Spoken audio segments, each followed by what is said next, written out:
Okay, hi guys, and welcome to the show.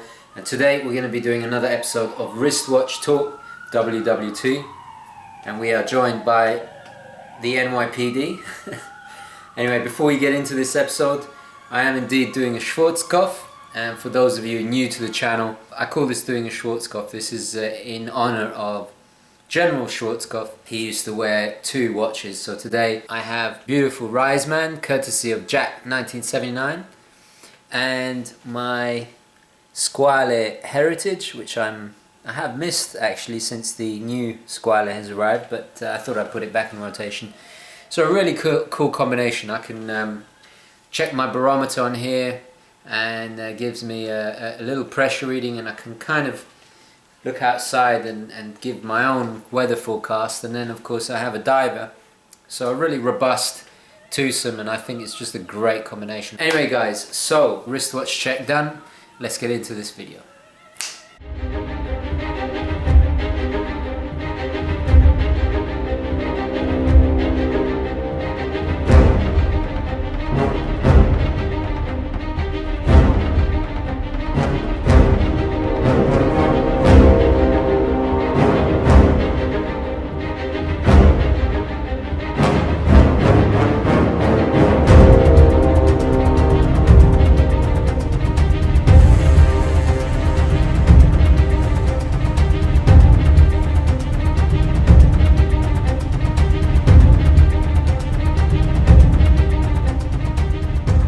Okay, welcome back guys.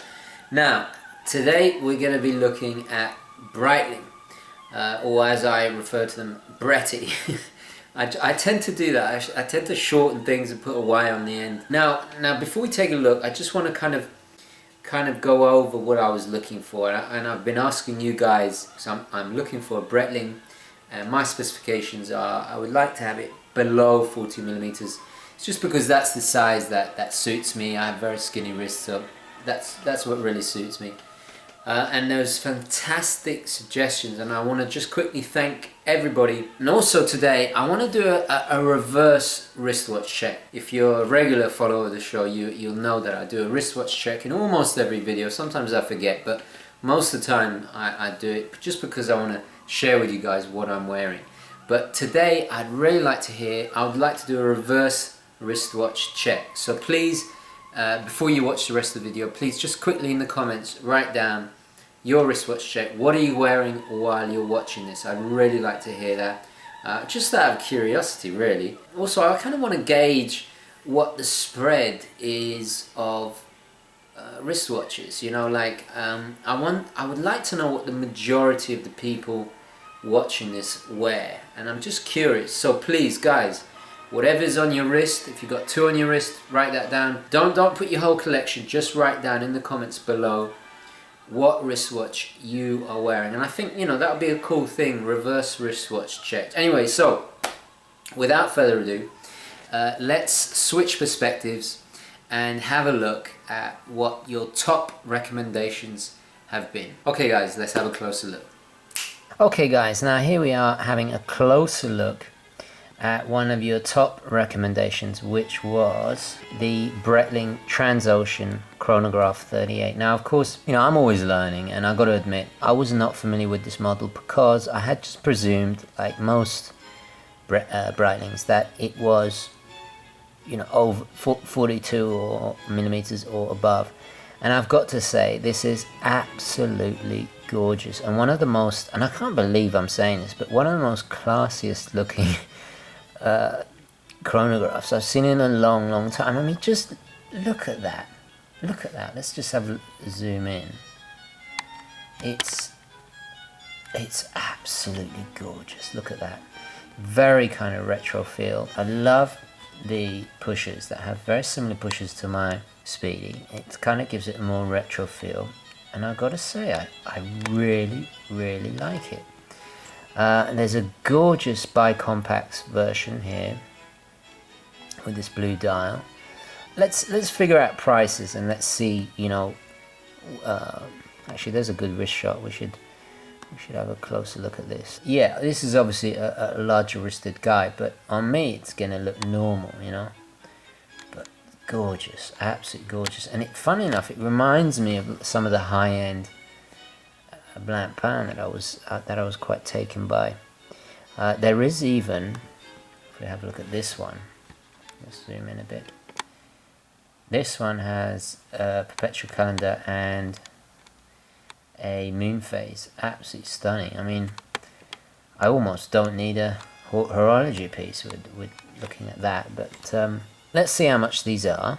So we're using Watchfinder as a kind of price guide because I will be in the UK for Christmas, so I probably, if I do pull the trigger, I'll be buying it in the UK. Now there is, if we see here, there is a Transocean chronograph with some kind of world time function, which I've got to say, it could tick that GMT box, I'm not quite sure how it works, but the problem with this model is, as you see here, 46mm, which is, it's like having a satellite dish on my wrist, so it's far too big. So anyway, let's look at the 38. Here we are. This is the bicompax model. Look at that. Gorgeous, absolutely gorgeous. I love the way the dates here situated in symmetrical, and then it's just very neat. And this case, it just reminds me of these kind of, let's have another picture. Look, it's just very, very tastefully done. This is used, obviously. There is a little bit of wear here, but that's fine. I'm willing to overlook that. So the price, we're talking just under $4,000, and that's UK prices. Kind of blue, almost black, which I really do like, and I think it would look great on, on NATO straps and all the rest of it. Dial type says blue batten. Water resistance 100 meters. Well, that's not really important to me. It's more. It's just a shame there isn't a GMT. Now, talking of the GMT model, I found this one on eBay. This is the Breitling Transocean limited edition chronograph GMT. Now I thought, wow, this will tick all my boxes because it's got a GMT. It will kill two birds with one stone. But of course, now it's absolutely stunning. Display back, very, very nice. I love it. Display back and everything, and it's about $5,300. It's new. I wouldn't buy it from these people, but I'm just getting an idea of the price. Let's have a look down here. Now here's the problem. I'm not sure if you guys can see that, but 43mm. What a shame. What a shame. Had this been 40, 41 even, it would have ticked all the boxes. I just can't seem to find a GMT Breitling that's not over 40mm. Such a shame. Anyway, so I had a look on eBay as well and see how much the Transocean 38 is on eBay, and the best deal I could find was this pre-owned one from a really reputable dealer. Here we have, with 100% feedback, based in Philadelphia. Superb condition, on a leather strap this time. I did love the Breitling buckle that came on my last Breitling. I prefer Breitling, but Breitling. I do prefer Breitling, but anyway, it's in good nick. Kosher seller, 3,200. Not bad at all. So I'm actually going to add this to the watch list. So what else have we got? Now another suggestion was, I think Flying Officer Biggles came up with this one. He suggested I look at the top time. Now this is a classic vintage Breitling, and they are gorgeous. Look at this one. Look at that. Let's zoom in and let's look at closer. Look at that. Look at that. Really cool. I love the silver white subdials and the just beautiful. Look at that curved case. It's just gorgeous. Absolutely gorgeous. But the problem with this particular one is it's vintage, obviously. Well, it's not a problem, but I would prefer something a little bit more newer. And also, I can't seem to find that many. On eBay, the nicest one I could find was this one. Very clean, 3 subdials. but I think it's a little bit too similar to my Speedy. Just a little bit too similar. I want something a little bit more. It's very, very nice, and it's going for, how much is it going for? 3,000. This is in the United Kingdom. It's £3,300, about £5 grand. I think it's a little, considering that, you know, it's a vintage piece, I think it's a little bit too much. Very, very nice though. Very tasteful, very classic. Wow, look at the movement. My God, look at that. Beautiful.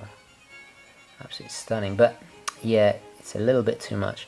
Anyway, I will put it in the watch list, and I'll keep an eye on it. So the top time, it's an interesting, definitely, you know, I'll keep an eye out, and who knows. And then of course the third choice is of course the Breitling Navitimer. They do a 41mm version, and it also is the most affordable because everyone likes the big ones.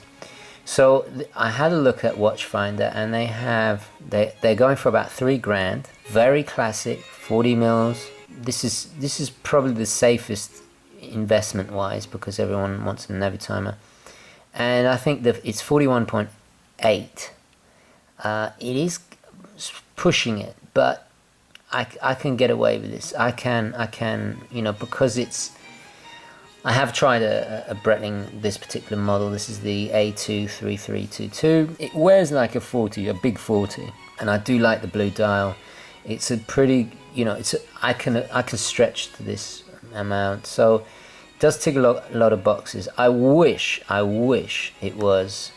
Let me show you. I wish they had this version in 40 mils. This is only 46. The Breitling Navitimer World, because it has the GMT function, and that would complete that. You know, I wouldn't need to get the Pepsi. I mean, I'll probably still get the Pepsi, but you know, just gorgeous. Look at that, absolutely gorgeous. Such a shame. I love that dash of red, that extra hand, and the black subdials. Unfortunately, the 40mm versions, they always have different coloured subdials. There's of course the white with black with the numerals printed on the dial. I'm not too fond of it. It's not bad. Then there's black with, and I like that patinaed loom. It's very nice. This is 15 years old. Yeah, it's a bit too old for me. I think I'd rather get something a little bit newer. What else is there? Then of course there's this one, which is the black with white subdials. Very, very nice. I don't know, I guess the decision then would be to go blue or black. Why is this one more expensive? Let's have a look. Let's just compare them. Same model, just different colored dial. This one is 7 years old. This one is 5. Yep. So it's funny. This one is cheaper. I'd probably go for the blue. Yeah, I'd probably go for the blue. It's a really nice blue. Let's have a Google and have a look at more pictures. Yeah, it's pretty gorgeous. Let's have a look at this blue. Let's look at this full screen. Look at that. It's very nice. It's a subtle blue, so rich. Very nice indeed. I could be very happy with that. Yeah, and I love that little gold printed logo. It's a nice touch. It's very classic Breitling. It's you know. Let's have a look at eBay. I found this particular one with a slightly different dial on eBay, going for 3,500, and this is completely kosher seller, 100% feedback in California. Really nice pictures with the bracelet too. Fantastic condition. Look at it. Little bit of wear and tear there, you know, here and there, but fantastic generally. Very nice indeed. They say great condition, no major dings or scratches, has normal wear. No box of papers. Right. But I mean, you know, I'll be able to verify that it is what it is. So that's not too bad. Let's have another look. What else? I found this one. Now this is an example. Now look at the condition of this. Absolutely banged up to bits. Look at the wear. A ton of wear. Crystals all scratched. and they've listed it for 4,000. I mean, they must be nuts. And then of course they haven't even got decent feedback. So yeah, I would avoid this. I wouldn't touch this with a barge pole. So let's close that. There is the white dial here, not bad, 3.5. A tiny bit of, yeah, a few dings here and there. I think it's a little overpriced. This is in Japan. Yeah, I'm not too mad about that one. So really, it's probably down to the Transocean, the Navitimer, and then possibly, if I can find one, a really nice top time. Those are my three choices. I've got a couple of months to think about it before I pull the trigger. I've also got to get the funds together. So yeah, okay guys, I'd really like to hear what you guys think. Which out of the three would you go for? And if there's anything similar that you can think of, please suggest that too. Let's take it back to the studio. Okay guys, so I really would like to hear what your thoughts are on my Breitling. So bear in mind, I'm probably going to pull the trigger December time. I'm going to be at the Governor's Retreat, my little house in the rural England, for Christmas, which is going to be fantastic. So I'll probably be buying it in the UK, but that doesn't cancel out dealers with international shipping. As you guys know, I bought from all over the world now. Anyway guys, I'm going to wrap it up there. Thank you very, very much for watching. Please remember to like this video if you enjoyed it and found it useful, and I'll definitely catch you in the next one. Okay guys, ciao.